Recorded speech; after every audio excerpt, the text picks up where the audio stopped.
Hello, everyone. Welcome to our OpenBuildService and Packages KTS.io introduction meeting. Today is September 6th, 2023. Please keep in mind that this meeting is under the CNCF and Kubernetes Code of Conduct, which boils down to be nice and excellent to each other.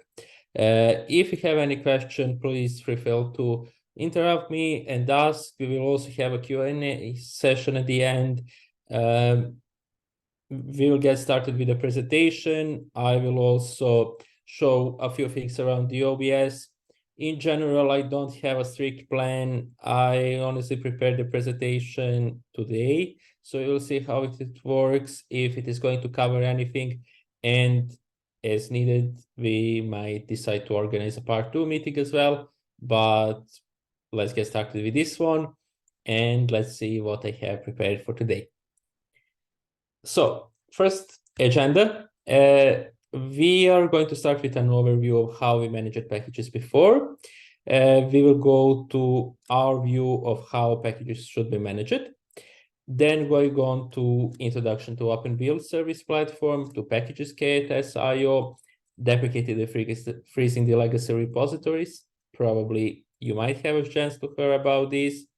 A little bit about how you can contribute, and next steps followed by Q&A.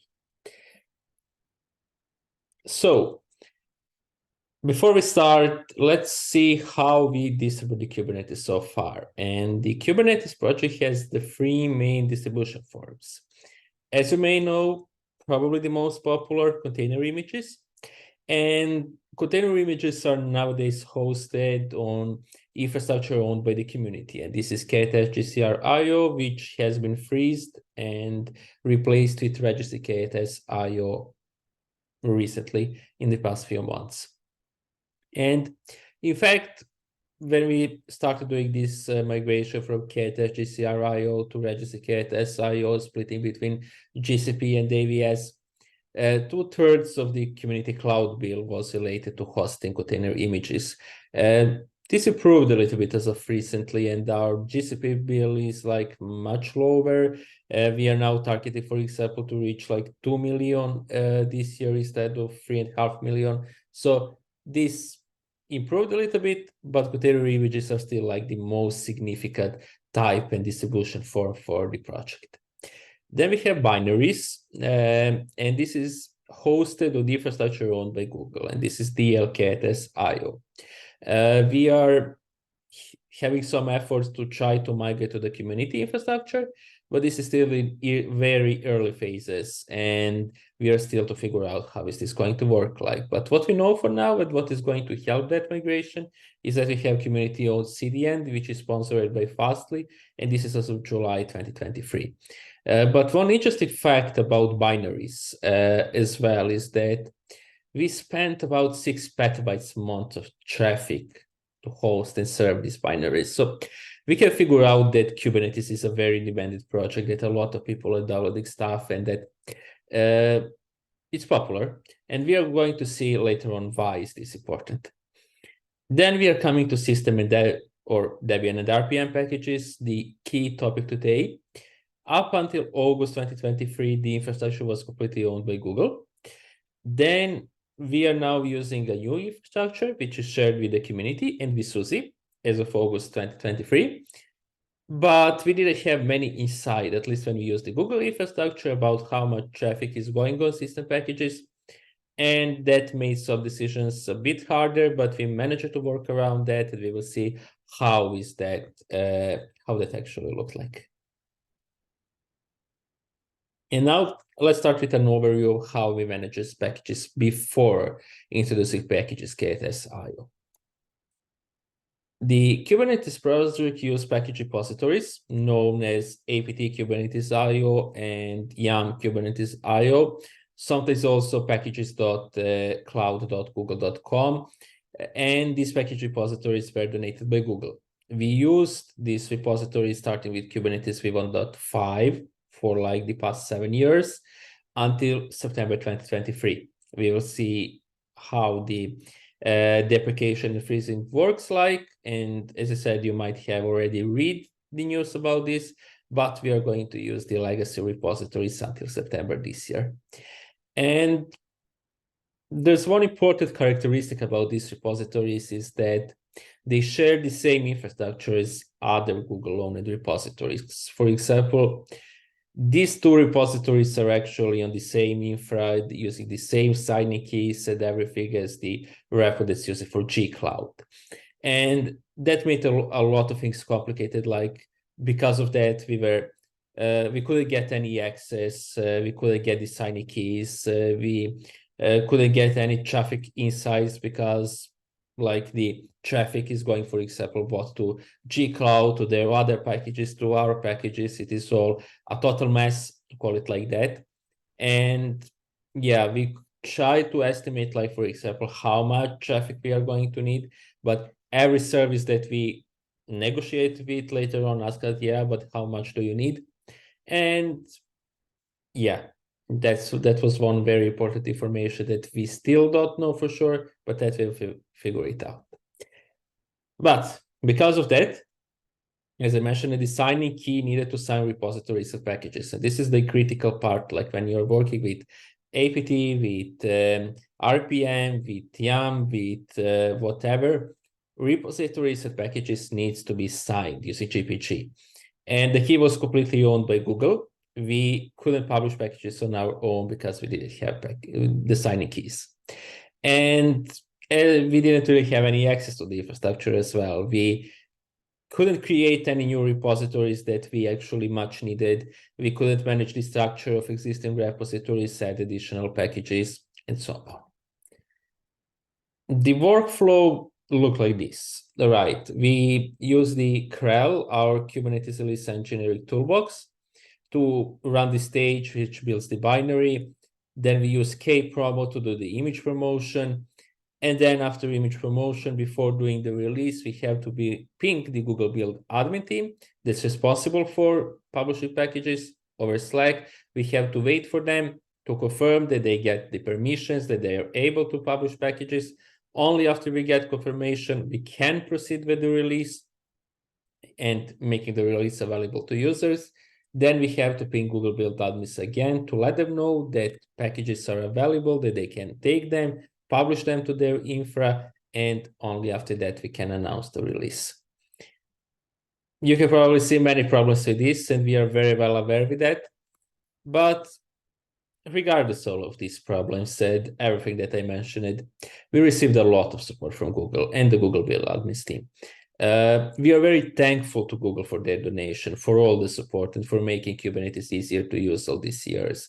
We believe that there is a lot of users that are using these packages, and this is a lot of traffic to serve. And Google was taking all that without complaining, without anything, and like they really provided a lot of support. So we want to thank to them for that before proceeding and before going forward. But sadly, this approach was not scalable and sustainable because of the reasons that we have seen before. So we started looking for alternatives. And now we are coming to our North Star, or our view of how packages should be managed and how it should look like in an ideal case. And when we started discussing this, the first question that came up, like, what do we actually want? How do we anticipate this to look like? And then we came with several points that guided us along the way. Some of those points are that Kubernetes release managers must be able to publish packages on their own whenever they want. Especially important, given that the release management team is very diverse, especially it's like time zones. Like we have folks from Asia, from Europe, from US. We need to be able, for example, that one release manager can carry out the release on their own without having to coordinate with other teams in the community. And the infrastructure for building, publishing, and hosting packages must be owned by the community, because especially thanks to efforts from SIG, Kate's Infra, we want to have as much as infrastructure under our own so that we can monitor it, that we can know how much it costs, and that we have the management that we can actually change what we need to sustain the further growth of the project. Then Kubernetes release managers should be able to create additional repositories for different tools at Kubernetes minor versions. It turns out like when we have, for example, only one Debian repository and only one RPM repository, that turned out to be very complicated with dependencies, for example, for CRI tools at Kubernetes CNI. And we had to be super careful, and we were very conservative when it comes to publishing these packages. So in Google repos, you were able to get like CRI tools 1.26.0, even though they're like 127 and 128, but we couldn't publish these two new versions because that could risk stability of systems that are using the repository. Similar goes for Kubernetes CNI. And then Kubernetes release team can publish packages for pre-releases, alpha, beta, and RC. And this is super important because packages are in a way that users who are installing Kubernetes on their own are doing that. And being able to get feedback from these users, like, how are you happy with the new release? Are there any important issues? Are there any critical bugs? Is going to help to the release team a lot. And by publishing packages for these pre-releases, we believe that we are going to get more users trying these pre-releases.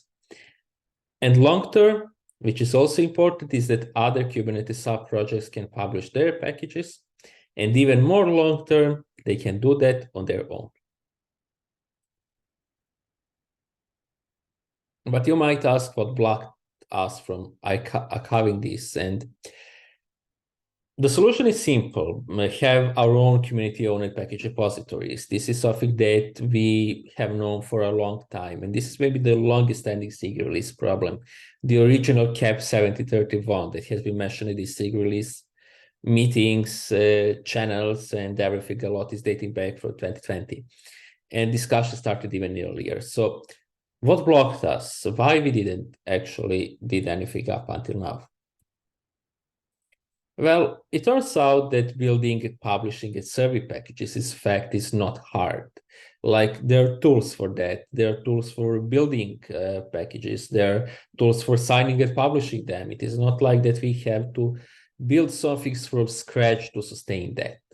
And moreover, we started building packages in our own release pipeline a few months ago, and thanks to Sasha for carrying out that work. But the problematic part is that repositories and packages must be signed with a signing GPG key.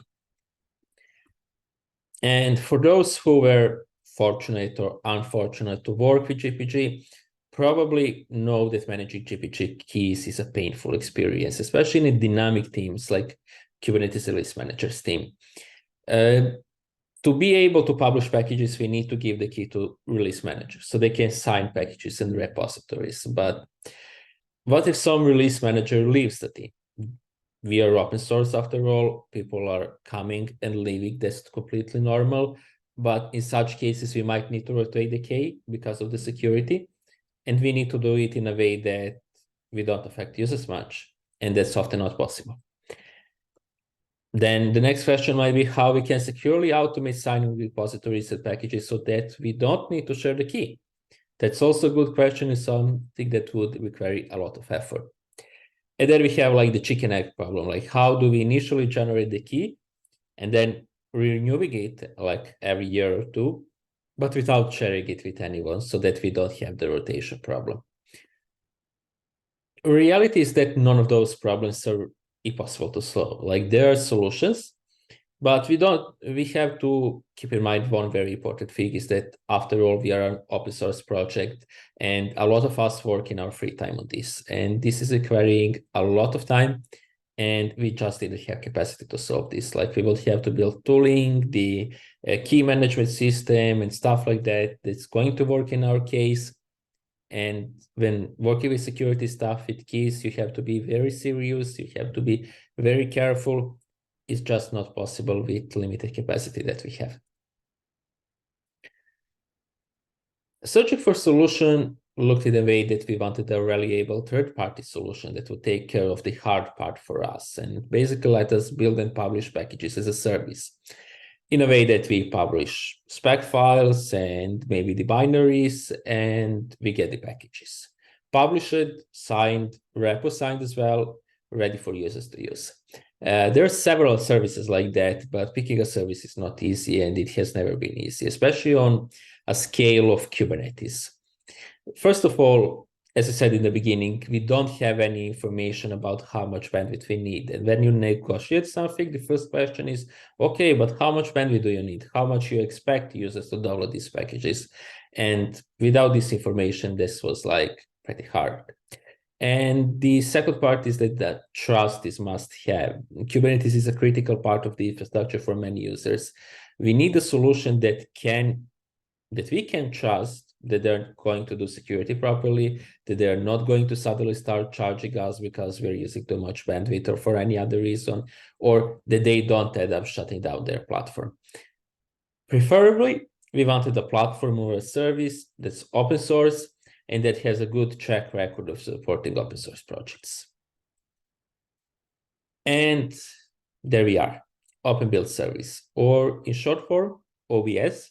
Don't confuse this with the streaming platform. OBS, in case of our context, Sigillis and Kubernetes, is OpenBuildService. And how it all started, it is also a fun story to share. In August 2022, Jason de Tiberius, he's a lot active in C cluster lifecycle and cluster API, but he made an introduction between us, the Kubernetes Sigillis, and SUSE. SUSE maintains a platform for building and publishing packages called OpenBuildService. And it basically satisfies all our requirements that we put before actually going to choose the platform. And this is that it's open source, that they have a great track record of supporting open source projects, like their open source histories using that platform. There are many other open source projects using it. Even some projects in our community used it as well for their packages. And we could trust SUSE to do the things right way because they have their own distros like OpenSUSE, like SUSE Linux Enterprise. So they know how to do the things the right way. And the platform has a lot of users after all. So it's probably not going to be suddenly shut down and just go away. And how it works, this is the important question. OBS is a platform that you can install on your server and use it for building, publishing, and serving packages. SUSE also hosts a public OBS instance so that you don't have to install on your server. It's available at buildopensuse.org, and it's open to everyone. Everyone can go there, create an account, and use it for building and publishing packages for free, which is a pretty good thing. And we experimented a bit with it. We managed to come with good results, like the proof of concept phase was going on from about August last year until December. We tried many different experiments, and we eventually found that the setup that works for us and decided, okay, OBS is the platform that we want to go forward with. And not only that, another important part is that SUSE decided to sponsor the Kubernetes project. First of all, they allowed us to use OpenBuildService, and they prioritized our builds so that we can provide the best user experience possible, so that we have to wait many hours, which is sometimes the case when you use the free account once you create it. And not only that, we are getting the technical support from them to get started with OpenBuildService, and they even built some features that allowed seamless integration with our release architecture and infrastructure. And then again, we are very thankful for SUSE for this sponsorship, for all their support along the way, and for making sure that we have the best experience and that we can provide the best possible experience. And everyone who was involved from there, like for helping us, all folks, like it is really hard to name everyone, but thank you so much. It really helped us. It made this integration possible. And now we as release manager at Kubernetes community can enjoy some really good benefits, and we can also provide a really good user experience. But now we have a dilemma. Use a public OBS instance or host our own OBS instance. Likewise, we said at the beginning that we want it to be community owned, but we don't have experience with OBS. And while SUSE would support us in the journey, we don't really want additional infrastructure that we have to maintain, debug, keep up and running, keep updated, and so on. Mostly because, again, we don't really have capacity for that. Given that the public instance is used by SUSE themselves for OpenSUSE and by many other distributors, we decided that we can trust it and that we are going to use it for our packages as well, with some changes to make it at least a little bit community owned, and that we are going to see on later. And we are actually going to see that now. The way we decided to keep it community owned is that the public OBS instance is used for building and signing packages. Like, we are going to publish specifications for packages, we are going to publish the sources for packages, and OBS is going to take that to build packages, to sign them. But when it comes to publishers, instead of publishing to their own system, they're going to publish it to our own infrastructure. So we are going to have infrastructure for where OBS can publish and from where we are going to serve. Actually, this infrastructure already exists because packages get SIO is in place for 3 weeks now. And as I said, we serve packages to our users via our own infrastructure. This approach has many benefits. That's why we decided to pick it. First of all, we can easily install our own OBS instances, switch to it if it ever turns out to be needed. We hope not, but this is something that we had to keep in mind as well. And we have insights into bandwidths and how our package is used, which also helps a lot.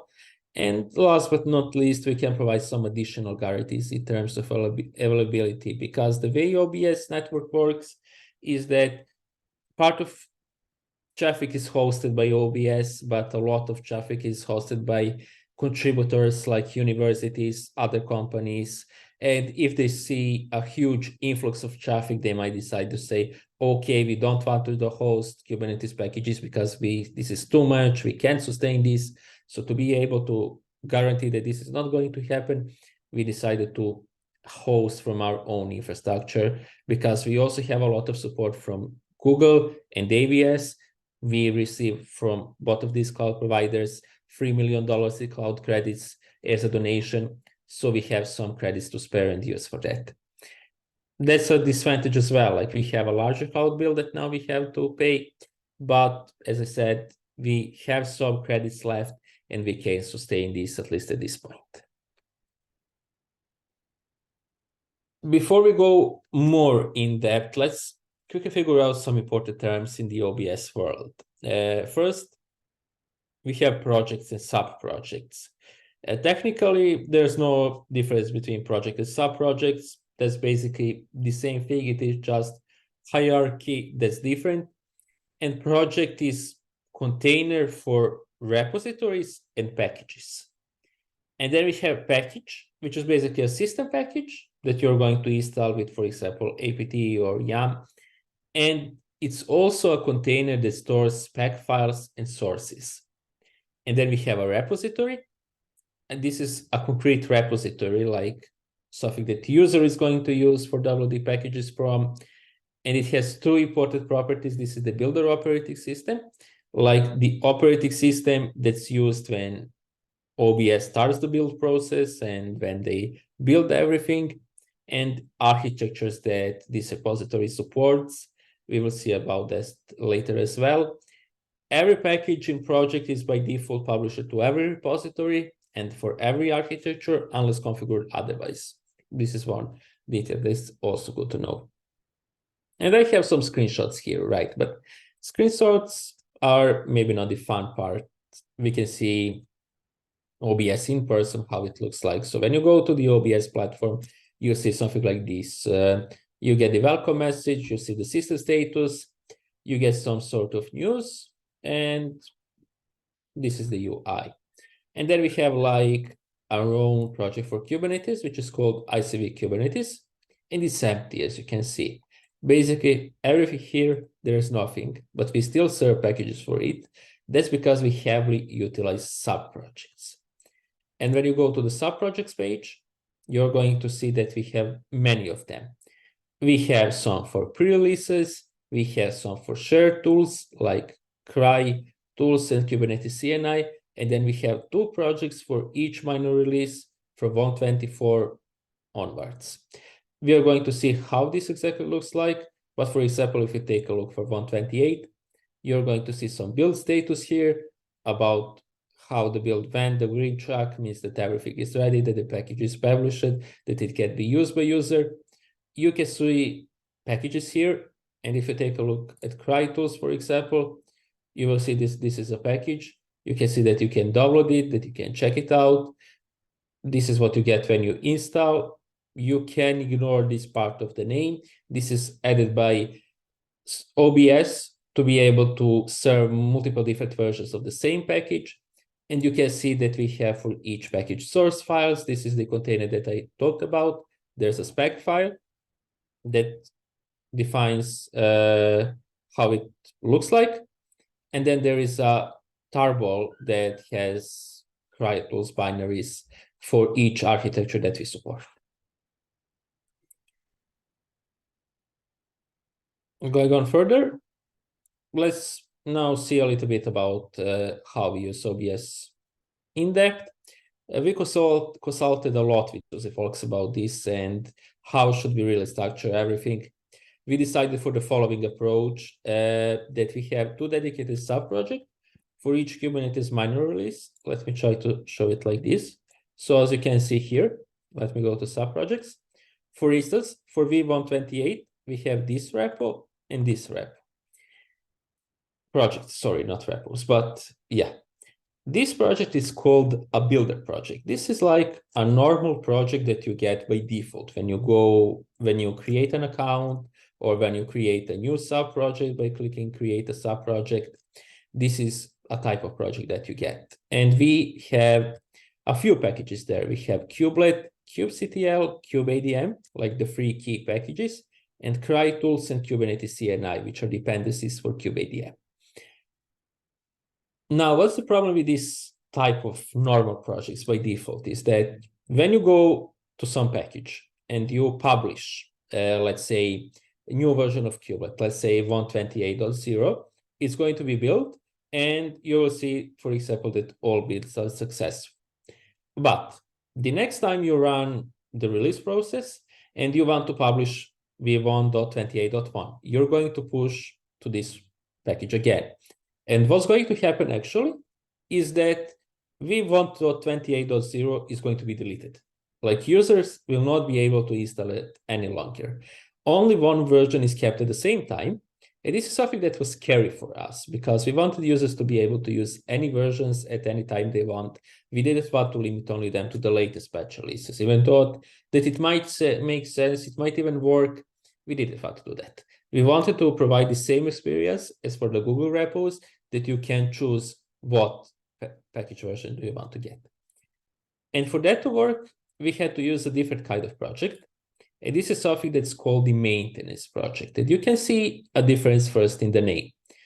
In the project where we build, there's this suffix that's build, and it is used for builds. And it says description, don't use this project repository directly. Instead, use ICV Kubernetes core stable v128.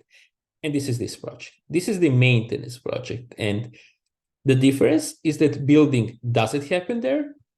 Packages are built in this project. In this project, after building is done, we release build packages so that they are available to users. And as you can see from this suffix in the packages, those are some sort of timestamps. We can, for example, have 2 kubeadm packages, and like the package managers are going to properly recognize this, and they're going to say, okay, for example, this is 128.0, this is 128.1, this is the latest one. We are going to offer this by default, but you can also choose v128.0. So that's the reason why we have 2 packages, 2 different projects per minor release, so that we can actually provide multiple versions at the same time in all repositories, because that's not the default behavior of OBS, and this workaround is required. Now, as I said, here you have like the spec files, the sources. More important part is repositories. This is actually what we are going like to provide to users. So we have 2 different repositories. We have deb, which you can probably assume this is for Debian packages. for the 4 architecture that we support. This is AMD64, ARM64, S390X, and PPC64LE. I'm not the best with these short terms, but yeah, these are some architectures that are not used a lot nowadays. And the same goes for RPM, and you can probably assume that it is used for RPM packages. And now the way it works for OpenBuildServices, these repositories beside architectures have one more property, and this is the builder operating system that's used when you push to the package, when you push new sources, the operating system that's going to be used by OBS to create the package. In our case, we use Ubuntu 20.04 for Debian and SLA 15 for RPM packages. Now, does it actually really matter? The answer is no, because what are we doing? And let's take a look at one spec file, just as an idea. We actually don't build anything in OBS, and there's a very good reason for that. Even though that this is the general guideline and how many other projects are doing that, we decided to take a bit different approach. We decided that we are going to build in our own pipeline in Google Cloud Build that we have been using since a long time ago, and we are just going to take what we built in Google Cloud Build to put it in a tarball and to push to OBS. And OBS is going only to take that, unpack the archive, and going on to just like put these binaries in appropriate packages, generate package for each architecture, and like just publish these packages. First of all, we don't have to worry about dependencies like Go version. We don't have to worry about JLibC version that's being used in underlying building operating system. For example, like we have right now with Debian 12 that is using 2.36, and now that might not be compatible, so we had to downgrade and stuff like that. Like, it is saving us from a lot of headache, and at the end it's worth it. It's not how we would usually do, but it's worth it. And there's one more thing that I didn't mention in the slides and that I realized just now that is very interesting to show. I can try to download this to see if it is going to be quick. So this is how the archive looks like. The archive has configuration file, for example, for Cube ADM. Let me see if I can open it. It's super simple. Okay, that might not work, or might be do. Yeah, this is the drop-in file that we usually ship with KubeADM. Then we have license, we have README, and then we have a directory for each supported architecture that has a KubeADM binary. And then the spec file is going to like check the architecture. It is going to create the needed directory structure, and it's going like to take with install directive, it's going to take for because for each architecture, there's a different build job. Sorry, you can see it here, like a different build job for each architecture. And based on that, the architecture is known here. It is going to take the right binary, make it available, and make any other files available. And that's basically it. One thing that you might have noticed is that we don't anywhere have spec files for Debian packages. That's right. And there's a very good tool that's called DebBuild. DebBuild works in a way that is going to take the RPM spec that we see here and automatically generate the Debian spec files. So we don't have to maintain two sets of specification. We only maintain RPM specs, and then we have this tool that is available in OpenBuildService, and it's going to automatically convert what we have here to Debian specs. And actually, this works very well, especially because, as you can see, our spec file is very simple. It's easy to convert it, and we can save us some effort to maintain two different sets of spec files. Let me see. I see a question from Jim, and it's, what's the easiest way to link the timestamp packages with minor patch version? Yeah, that's a good question. you can't really determine it from the timestamp itself, but you can open the package. For example, if you go to CryTools and you open the spec file, you will see the version here that it is v128.0. Maybe it's better that I show it for kubeadm. Like if I pick this kubeadm package and go to spec, it's going to say version 128.0. And you can also see it here from the tarball name. But if I go to other package, you can see this is 128.1 and same is in the spec file. So that's the best way to determine by looking via OBS. There's no other easier way, sadly. Maybe also by change timestamp if you know when release went out. Okay, let me see. I show this more like this. So I'm going to skip this slide because we already went through that. I will share the slides later on. Yeah, so that you can also read it. Now, how the OpenBuildService integration looks like. We have a release manager that's going to run CREL stage. That CREL stage is going to create package source. This is the spec file and the tarball that we have seen, and is going to push that to OBS. It should eventually report back on status, like wait for builds to be successful, but we don't have that right now. We are going to have that in the future. For now, we are checking it on our own, like by refreshing the OBS page. Usually it takes about 30 to 45 minutes on not super busy days for all builds to finish. Then we proceed with image promo. Then we go straight forward to CREL release. And CREL release is going to publish packages to that maintenance project that we talked about. Finally, we are doing right away CREL announce because right after publishing, packages are available. Maybe there's some delay about 10 to 15 minutes to make them available on our infrastructure, but general, that's pretty quick. And we can do announce. The slight problem that we have with the OpenBuildService integration as of now is that it's based on the OSC command line tool, which is written in Python. So basically the way it works is that everything in CREL is doing like OS exec to that OSC command line tool, and that's not the best way of doing that. It would be great if we had something that is like a Go library to interact with OBS, but sadly this is not available out of the box. We are working on building our own tool for Go for interacting with OpenBuildService. And we actually have an intern through the LFX program that's helping us with this. And this is Nitish. I think we have him today in our call. So prefer to say hi to Nitish. And we hope that we are going to build something that's going to solve our problems with lacking of Go libraries and tools for working with OpenBuildService. And in that way that we are going to help to the greater OBS community. So we have seen the OBS.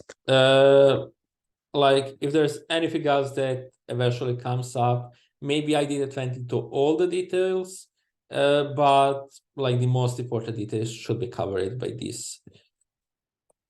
Oh, okay. We have about a little bit less than 20 minutes, so I will proceed with packages get as IO. And yeah, the reason why we came up with this portion of our own infra is explained earlier. This is because of the bandwidth and the way that OBS works. The public instance hosted by SUSE is a network of mirrors from universities, companies donating, and that might not be, there might be problem if you like take a lot of traffic. Imagine that we take 1 petabyte or 5 petabytes per month. How are we going to solve that? We will need to do it quickly, and then we might not do it well. And yeah, that was risky, and we didn't really like to take that risk. And Kubernetes CK's Infra raised their concerns about this as well. We wanted to make sure that we have stable setup that we can sustain whatever the load is.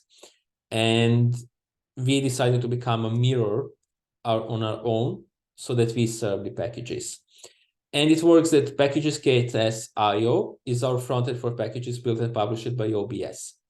Users are going to use this domain, and these repositories for downloading and installing packages of going directly to OBS. Like users are eventually not even going to know what is OBS. They don't even need to care about it. It is just what we use for building, signing and publishing, but users don't care much about it. And under the hood, this domain is pointing to a CloudFront CDN distribution that's pointing to a S3 bucket where we store packages. And we can take a quick moment to take a look at that. And as I said quickly before exiting this slide, OpenBuildService builds packages, signs them, and then pushes them to our community or the S3 bucket from where users can access these packages. And I think this is nothing that is sensitive or anything like that.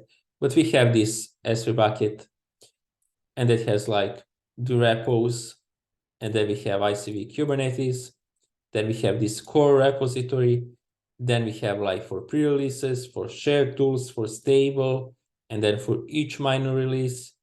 And then we have Debian and RPM, two different repositories. Let's take a Debian, for example. Then we have some import package files, and we have each package here available in S3 bucket, and this is from where we serve. You can see that the size of packages is like not even that big. The compression is pretty good. So yeah, that's something to keep in mind as well. Other thing that was important is like we could put it in S3. This was not supported out of the box by OBS. So OBS had to create a feature to make this possible on their own. And we are very thankful for them. And there were also some bugs. They fixed them. Again, thanks a lot to Susie for taking care of that and making this possible. But we figured it out that serving directly from S3 would be insanely expensive because S3 is expensive after all. Yes, we have a lot of credits, but we didn't really want to risk it that much. And that's why we decided to use CloudFront. And CloudFront is Amazon's CDN that allows us to serve packages from all around the world, to cache them, which is especially good because those packages are immutable. They're not going to change. So we can benefit a lot from using a CDN. And you can see that in last 14 days, we had about over 100 gigabytes daily. We are about, for 14 days, at 1.5 terabytes, a little bit less. So it's used a lot, but we expect this to go even higher because we are just starting this communication of transition to the new repositories, and we believe more and more users will onboard over time, and I think we are going to see much, much higher number daily.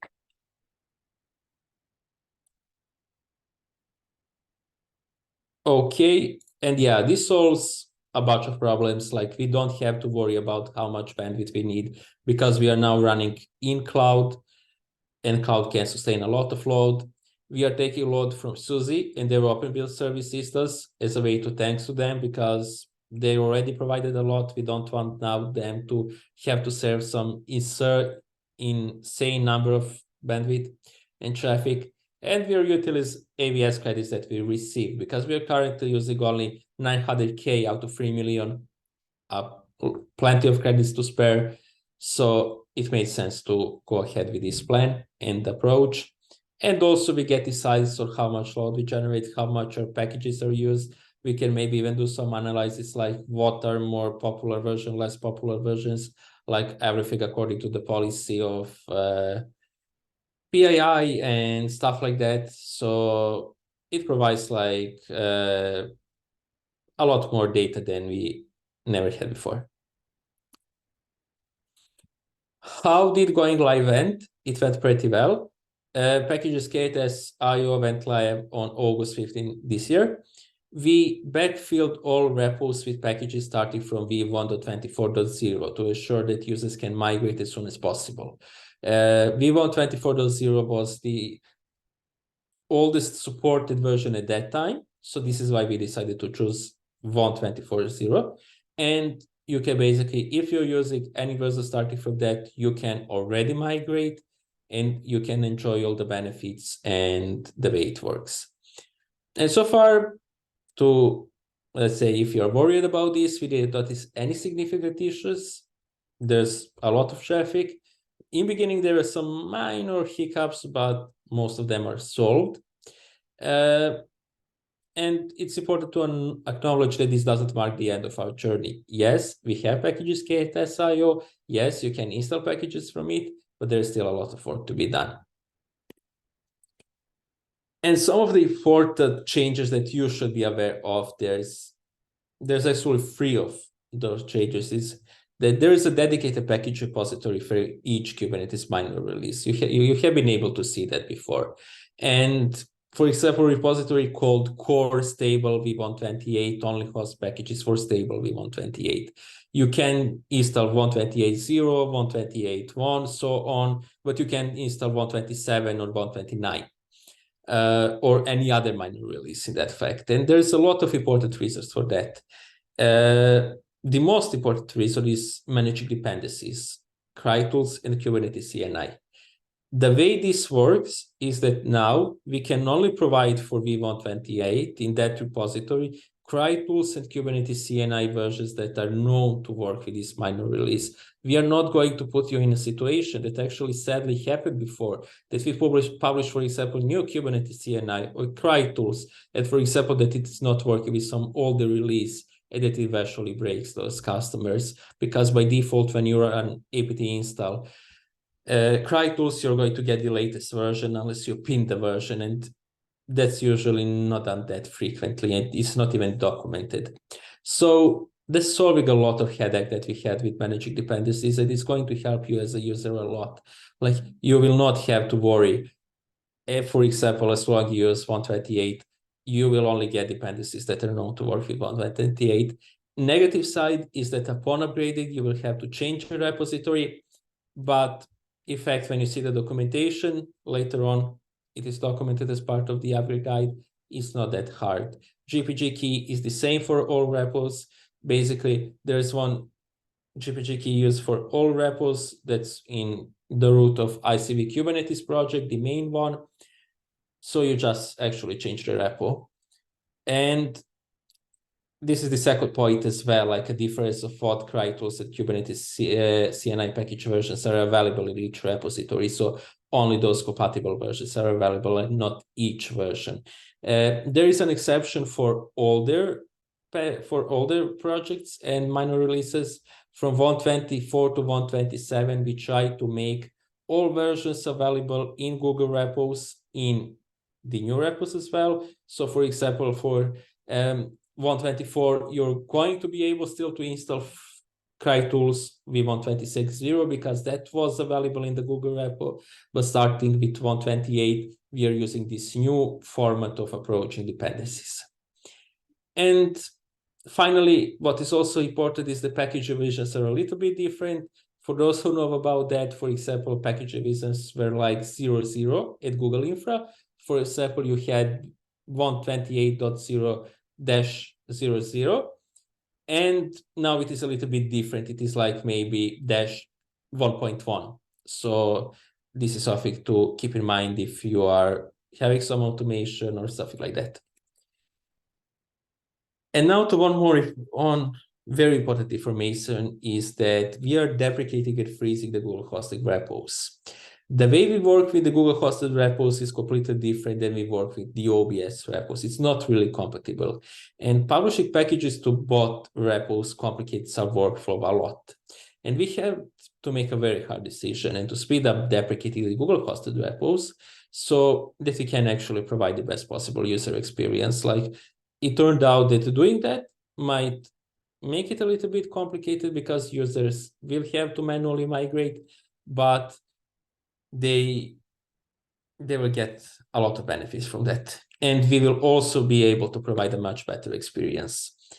And with that, the Google hosted repos have been deprecated as of August 31st this year, and will be completely frozen as of September 13 this year.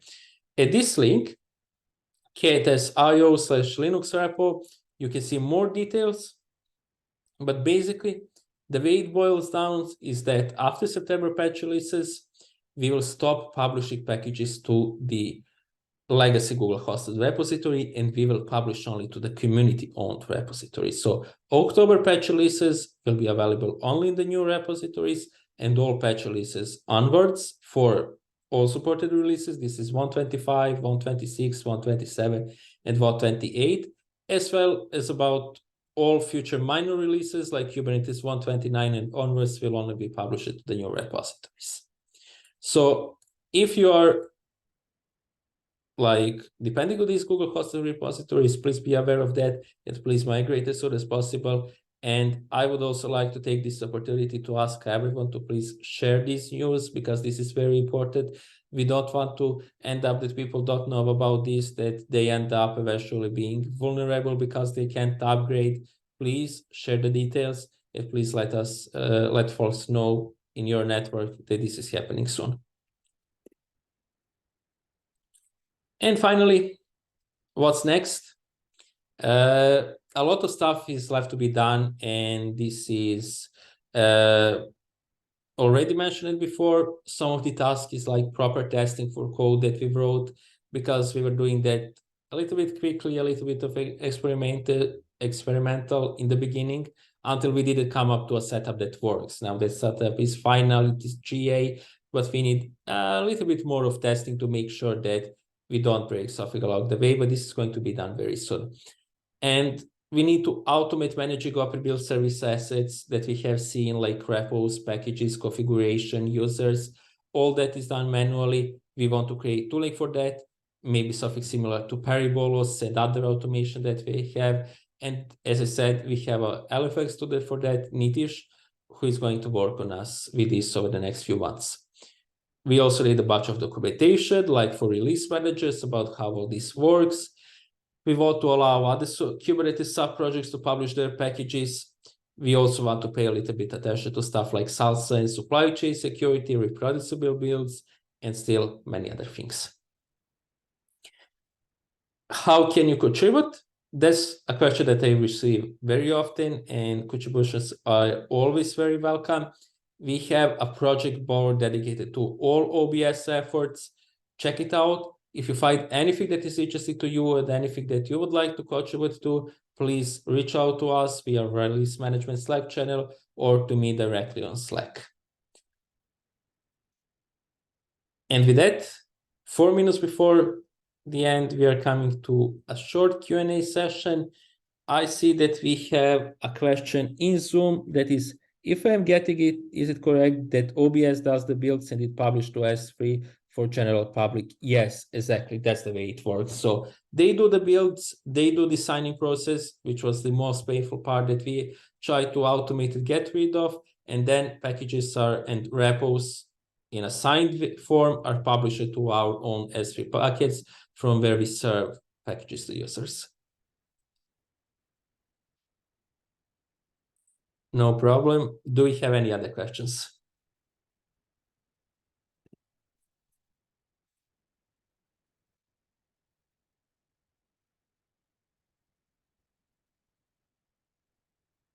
I would like to say that if there's anything that I didn't cover, if there's anything that you would like to see, please let me know on Slack.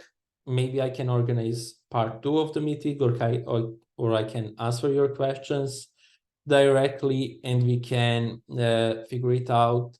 There's still a lot of work that we are going to do, maybe even some more updates. So stay tuned. Let us know your feedback. And yeah, I would like to thank you all for your attention and thank you all for coming in such number, and hope to see you in our other Sigalist meetings. Thank you.